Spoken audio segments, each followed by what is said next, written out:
So now that you have all these seeds, what do you do with them?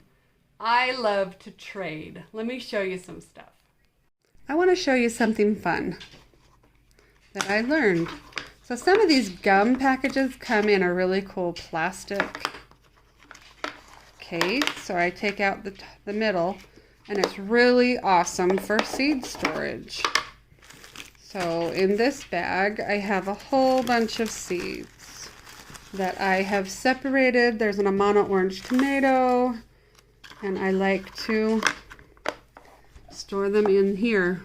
So you can write tomato, you can even write orange tomato. Like if you're crazy like me and you have like over 200 varieties of tomatoes, you could label them orange, bicolor, yellow, white, you know, just different things like that.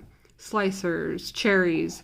Or if you're not as crazy as me, you could label one of these tomatoes, one peppers, one, you get the gist. And then you can stack these all in a shoebox or any type of box that you have.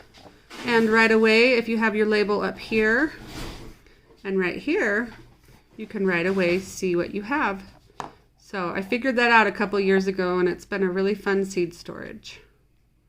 I love to trade seeds online. There are so many different groups on Facebook that you can get on and trade seeds. I love my tomatoes.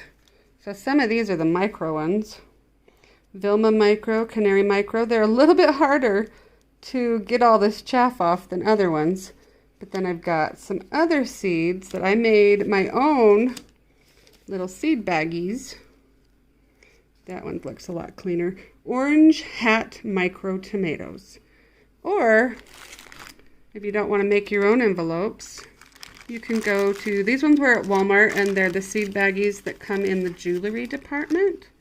And I like to get the ones that come, you know, 2 to 1. And then you start assembling. Let me show you how to assemble an envelope so that you don't end up squishing all your seeds. Tomatoes and peppers and some of the flat ones are a lot easier to work with, but I still put bubble wrap on them before I send them off.